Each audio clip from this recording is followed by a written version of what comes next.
Hi, folks. Today is July 6th. Happy to be here. Hope you're all doing well. There's so much going on that it's really hard to know where to start and where to end in less than half an hour. So what I'm going to do today is try to pull three strands together and show or talk at least about how they're interacting. One is, Trump's America First, foreign policy, which we've discussed a lot, but just to zero in on it. Second is the virus. And third is Black Lives Matter. And I want to discuss a little bit about how each of those intersect with the other in the international or the global realm.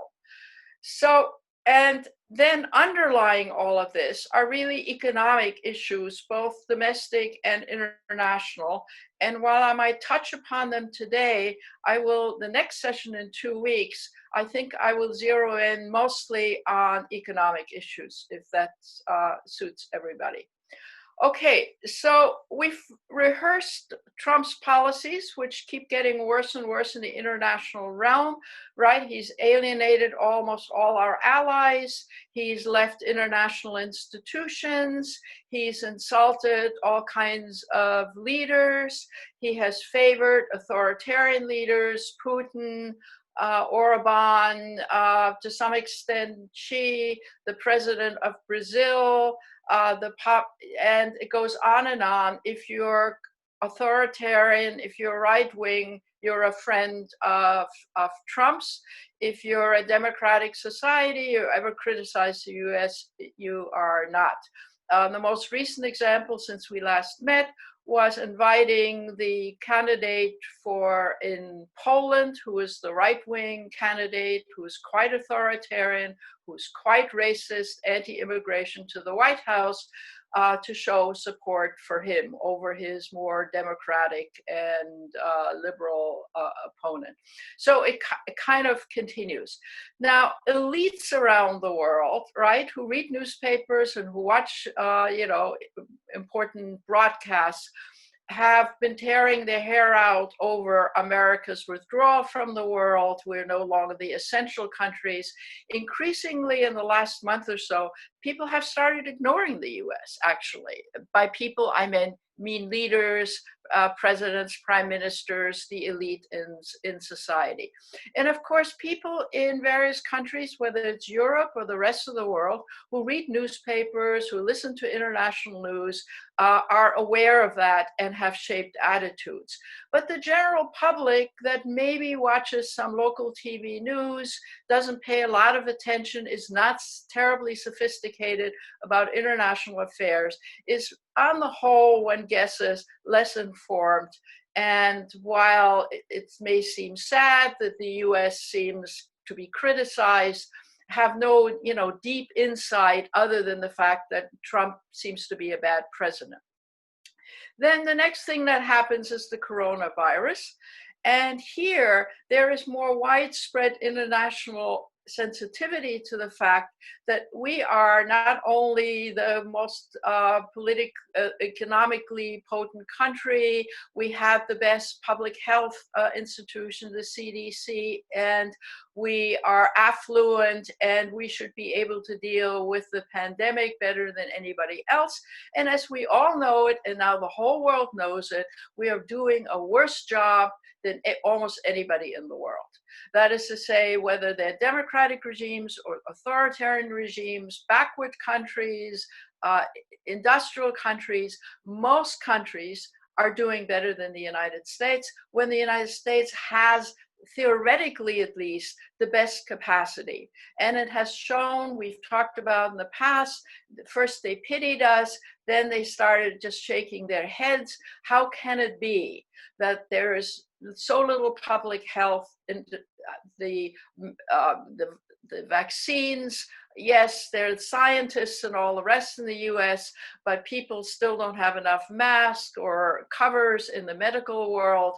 And the policies between the president, who says, or he said the other day, 99% of the virus isn't serious, which is totally inaccurate, they're the president's pronouncements, but then they're governance pronouncements. If you're living in the rest of the world, you're totally befuddled how it is that we have this incredible mess on our hands with the virus, not just in terms of outbreak, but not even having any policy or strategies. The only other industrial country that, by the way, comes close is Great Britain, and that's because their Prime Minister Johnson is more or less a space cadet, the way Trump is a space cadet, saying one thing one day, closing, opening, not acknowledging the seriousness, and so forth. So elites certainly around the world have discounted US as any kind of leadership in this pandemic. And of course, the condemnation of the World Health Organization hasn't helped, even though the World Health Organization needs a lot of help. But of course, we're now not contributing money, and so they're in worse shape. So it's a monumental international mess. And at the forefront of this mess seems to be the negative role model of the United States. And it's not a matter of democracies or authoritarian governments. There are democracies that have done incredibly well dealing and bringing the virus to a low level. For example, the Scandinavian countries, for example, Germany, but there are also so-called less developed countries. For example, Rwanda in Africa has done a really good job, and they're hardly a very democratic society. Uruguay, which is a democratic society in Latin America, has done really well, while Peru and Paraguay and Brazil and Mexico are doing a very bad job. So that raises the question that it's what is it that allows some governments to cope better than others? And it seems to be the capacity of the government to make decisions and to be able to implement them. And the ability to implement them has a lot to do with whether the population has confidence that the government is doing the right thing, and that they as a society ought to put shoulder to the wheel and adhere to what their public health officials say and what their government officials say. In any event, aside from our bad overall international policy, our mishandling of the virus, which is not getting better, in many ways is getting worse, us being at the forefront not only of the outbreaks, but also of the death, has now filtered down all over the world and has made us look incredibly incompetent, weak, and for the purposes of the virus, irrelevant. So then you get to the third aspect that's intertwined, and that is Black Lives Matter. Black Lives Matter is important politically in the United States, but it's also politically internationally. And the reasons are, in some senses, both interesting and complex. What's interesting is that because Black Lives Matter have engaged widespread population support, including amongst the white population, it is no longer seen as American Blacks who seem not to be doing as well, though people internationally don't really understand why that is necessarily, but rather that there seems to be a segment of the American population which is taking Black Lives Matter seriously, not just as a matter of police activity, but the violence of police and so forth, but also as a connecting link when they look at the United States between the Black Lives Matter, which was caused, of course, by police activity, but it's connected also with the virus because it is known now, not just nationally and internationally, how much worse the people of color in the United States, both the Black population and the Hispanic population, in short, poor population in the United States, is how badly they are affected statistically, both in terms of the outbreak and in terms of the death rate.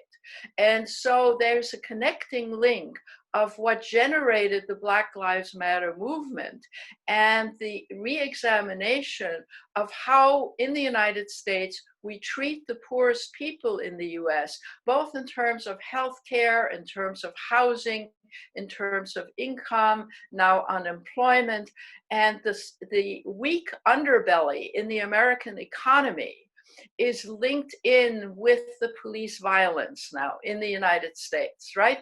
And that has become noteworthy internationally, that it's a movement not just against discrimination against the minority, but is also raising questions, which is why I want to talk about it next time, raising questions about the inequality globally, within countries, and between countries. Now, between countries is an old story, right? They're the former colonial countries, the poor countries that have been highlighted to some extent over the years.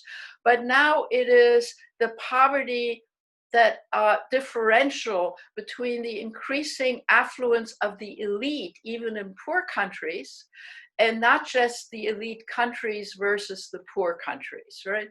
So Black Lives Matter has become an international movement. And it's become an international movement, I would suggest, for a variety of reasons. One, sympathy in some countries, specifically African countries, Caribbean countries, with the discrimination against Black Americans historically and its ever presence today. A general identification with minority populations in countries that may not be of African origin at all, but just minority population. So the Black Lives Matter movement, for example, is resonating in India in terms of the discrimination against Muslims, right? So they're taking up that cause. In Singapore, it's resonating with the Malay population versus the East Asian population there.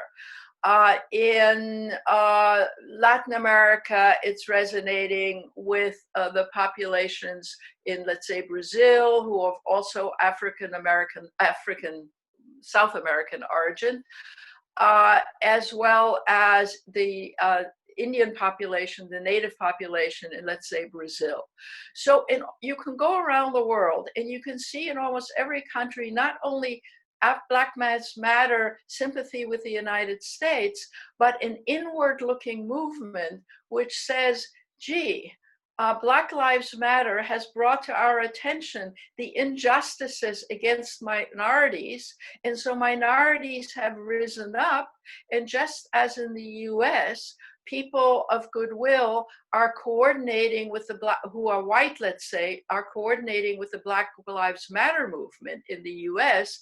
So liberal and progressive people in various countries are also linking up and associating themselves with the downtrodden minorities in their own countries. Now, in some countries, you know, even minority populations have better health care and have, in general, are not quite as disadvantaged economically as people, let's say, who are Black and brown in the United States. But still, there's discrimination, and often it's linked, as it was originally in the Black Lives Movement, to violence by the authorities against these minority populations. So in many countries in the world, minority populations may not be totally economically disadvantaged, but they often suffer at the hands of their police and their military and are discriminated against in their education, getting to institutions, getting support, getting jobs, and so forth. So in interesting ways, in each country, there is a Black Lives Matter movement, which in part is sympathetic to the Black Lives Movement in the United States, but also has become inward looking in terms of the injustices of their own societies. And so we now have, as a consequence of bad US policies, the coronavirus, and Black Lives Matter movement, a kind of inward-looking nationalism that is not nationalism in its nasty form. I trust some of you heard President Trump's speeches for the 4th of July, which had appalling nationalistic stuff in them, very much resembling what often fascist societies had to say. But the nationalism isn't necessarily against other countries in many countries in the world, although it's against some in some countries, but is a nationalism of we need to pull together, we need to re-examine our own society and see what's happening here in terms of religious and ethnic minorities of one kind or another. So in an interesting way, the coronavirus has internationalized public attention. The Black Lives Matter movement has internationalized public attention, and it has a momentum of its own internationally, quite aside from the US. That is to say, even those people who may not know the details of the horrors of what we're seeing, in terms of the virus and in terms of our national policy and in terms of our discriminatory policies, even people who don't know the details of it can understand in other countries that they too have domestic problems that ought to be addressed. Now, of course, that raises sort of an interesting question. If you have increased the nationalisms around the world, some of it being authoritarian nationalism, right? The Hungarian kind, the Polish kind, and so on, and American kind, obviously. If you have that kind of nationalism, can it be discernibly different than the nationalism which is more constructive, more inward looking to remake their own societies? And of course, the dividing line between those can often be very narrow, and especially demagogues can take advantage of this sort of a nationalism that is arising and new leadership that is arising. Part of it is generational. That is to say, the younger generation in many countries are, sick and tired of the dysfunctions of their own societies. And insofar as their own societies are discriminatory against some group, it could be an ethnic group, it could be a religious group, it could even be anti-gay, anti-homosexuality, any kind of discrimination of that sort. Younger generation are trying to mobilize their populations to address it. So in a sense, what we have is a new global dynamic around the issue that was generated by Black Lives Matter in the United States, and that interestingly is addressed somewhat more constructively in other countries than it's being addressed in this country, because as you either listened to or read, Trump identifies Black Lives Matter's demonstrations and support to hoodlums, racists, and is responding in a sense, white lives matter, we need to assert ourselves against the riffraff, these people are violent, these people are no good, they're useless, they're not part of our people. I mean, that's how he's running his campaign. And it's perfectly true that some leaders in some countries are responding favorably to Trump's kind of message.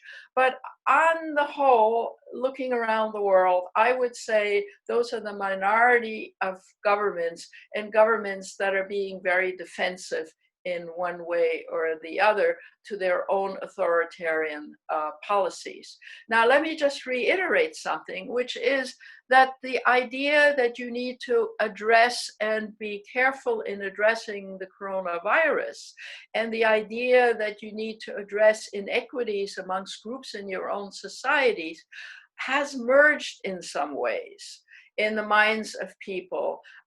We need to get our act together as a people, which is why in countries like Rwanda, in countries like Uruguay, certainly in countries like Taiwan and Korea, you have a sense of it's a matter of national pride to do the right thing.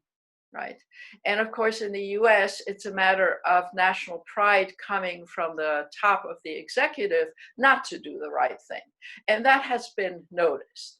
So if I can just reel back to the beginning, that is to say, our position as a role model in the world for anything has in fact taken further steps downward as a result of Black Lives Matter, not merely because we are being exposed for our racist policies and our economic inequities in our own country, but is also being exposed because we seem to be not getting together in a sense, in a constructive way to address both the virus and the inequities and the Black Lives Matter.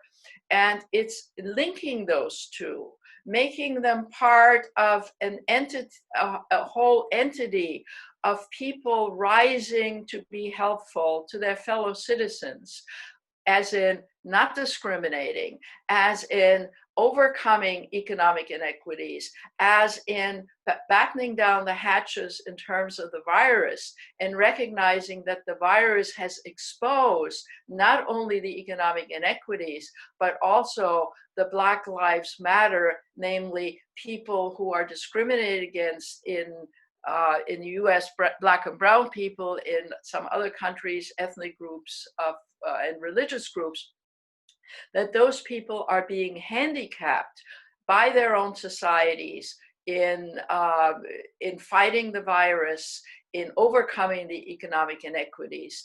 And while all of these issues seem to be separate, in separate streams, I would like to propose to you that, seen from an international perspective, all of these are overlapping and merging now. And they're merging and overlapping in very different ways in different countries, sometimes very constructively if there's good leadership, and sometimes very destructively, instructively versus destructively when you look at the United States. Now, would I like to suggest that everything is going well everywhere? No, it's not. I mean, the situation in India is very, very bad nationally, and they have risen, I think, to third place in the number of outbreaks, and it's going to get worse. It'll probably get worse in Africa as well. Poorer countries have less capacity than the US and industrial countries to deal with these issues when you talk about medical infrastructure, public health infrastructure, economic wherewithal, and so forth. But we are become so reliant in our own minds that those are the key variables, which of course we're missing in the United States right now. But in some other countries, the idea is that you cannot quickly overcome the poverty or the medical issues or the lack of equipment or the shortage of doctors. Those are problems that are more long-term. What you can do is use what capacity you have to organize local communities within countries, to do testing, to do tracing. Even some areas in India have done a wonderful job. Even in Mumbai, there are neighborhoods where the virus outbreak is very low because they're using very low tech capacities of humans to help batten down the virus, going house to house, testing, separating people who show positive signs, even in households where 5 and 6 people live in the same room. In other words, civic pride and civic activity and the ability to be empathetic with your fellow citizens goes a very long way.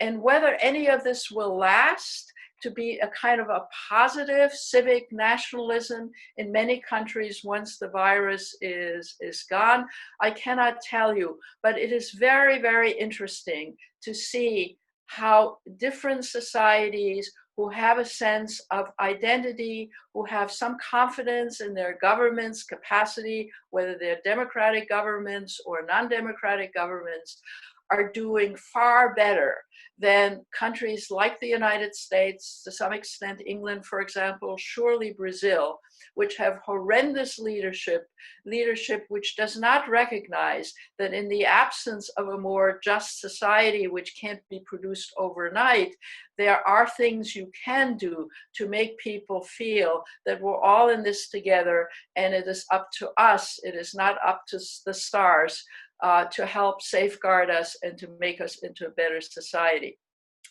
So let me just end by saying I want to emphasize in this talk that these strands overlap, that interesting things are happening, that they're not all negative.